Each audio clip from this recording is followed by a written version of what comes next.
Bienvenue dans Morgane sans filtre. Ici, on parle travail, carrière, transition professionnelle et parfois de grandes claques pro qui font tout remettre en question.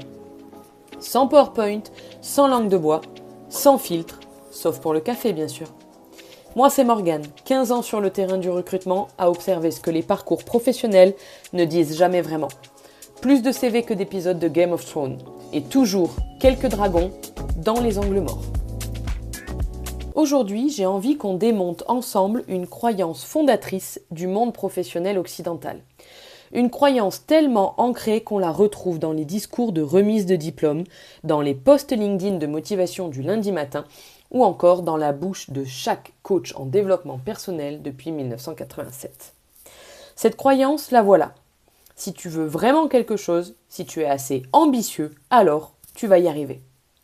C'est beau, c'est inspirant, mais c'est largement faux.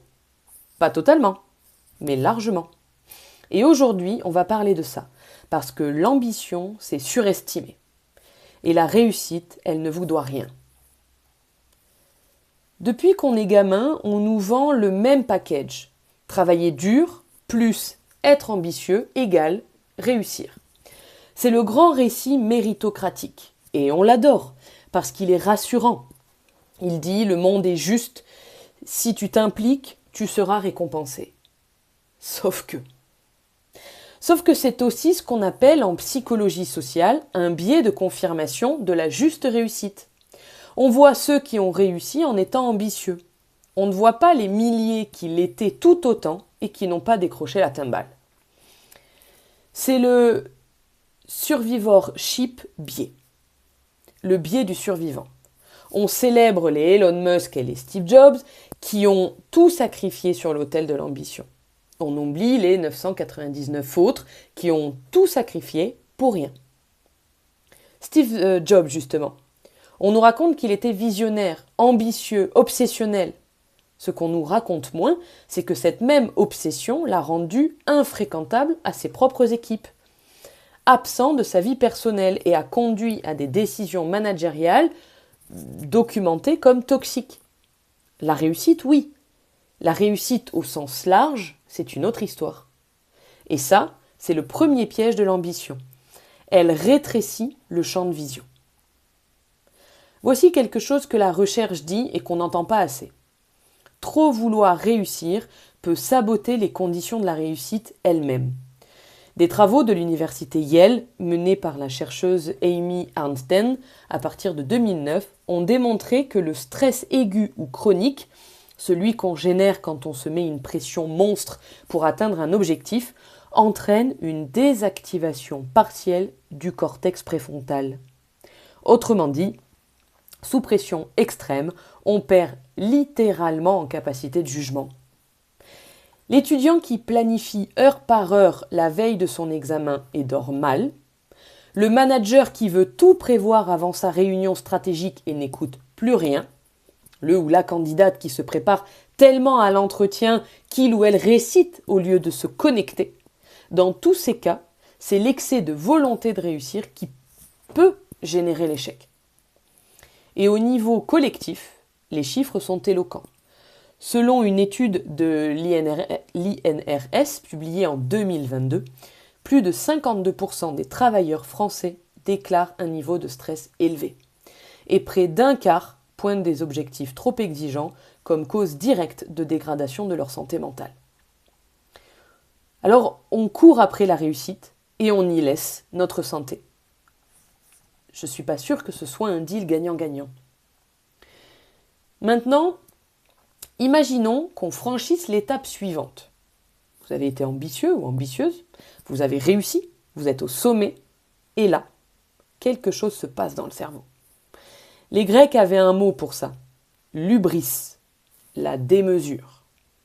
L'orgueil qui vient quand on se croit au-dessus des lois naturelles. C'est l'histoire d'Icare. Il vole, il monte, il se rapproche du soleil et... Vous connaissez la suite. Spoiler, ça finit pas bien. En 2008, un médecin et ancien ministre britannique du nom de David Owen a formalisé ça en concept clinique, le syndrome d'hubris. Il décrit 14 symptômes. une représentation embellie de soi, un mépris de la critique, une obsession de sa propre image, une perte de contact avec la réalité. Le pouvoir, l'ascension, la réussite peuvent transformer un leader compétent en quelqu'un d'inapte à diriger. Ce n'est pas anecdotique. Le scandale Enron en 2001, une des plus grandes faillites de l'histoire américaine, est souvent analysé comme un cas d'école de l'hubris managériale. Des dirigeants tellement convaincus de leur invincibilité qu'ils ont ignoré tous les signaux d'alerte. Et dans nos entreprises, à échelle plus modeste, ça ressemble à quoi? Au manager promu qui soudainement ne demande plus l'avis de personne, au DRH qui a si bien réussi ses recrutements qui pense ne plus avoir à s'interroger sur ses pratiques, ou encore l'entrepreneur ou l'entrepreneuse qui confond son succès d'hier avec une garantie pour demain. L'ambition sans discernement fabrique des angles morts. Et puis, il y a une dernière question qu'on ne pose pas assez. C'est quoi réussir? Parce que si on parle de la réussite telle que la société nous l'a vendue, le titre, le salaire, la progression hiérarchique, alors oui, l'ambition peut y mener, parfois. Mais quelque chose est en train de changer. Une étude de la Fondation Jean Jaurès, publiée en 2023, le montre très clairement. En 2008, 62% des salariés français préféreraient gagner plus d'argent au détriment du temps libre. Aujourd'hui, c'est l'inverse. 61% préfèrent gagner moins mais avoir plus de temps libre. Les jeunes générations, cette fameuse génération que nous craignons tous, redéfinissent la réussite. Moins d'hiérarchie, plus de sens. Moins de titres, plus d'impact. En Chine, il y a même eu un mouvement en 2021. Le Tangping, littéralement s'allonger à plat, où des jeunes ont collectivement décidé de refuser la course à la performance. Ce n'est pas de la paresse, attention.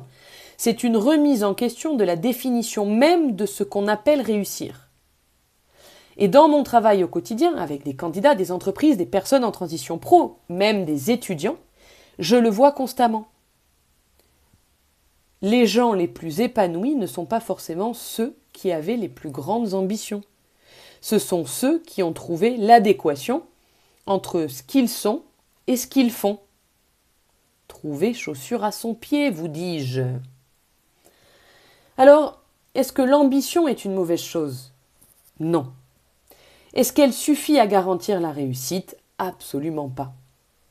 Ce que j'essaie de vous dire aujourd'hui, c'est que l'ambition sans lucidité peut vous aveugler. L'ambition sans équilibre peut vous détruire.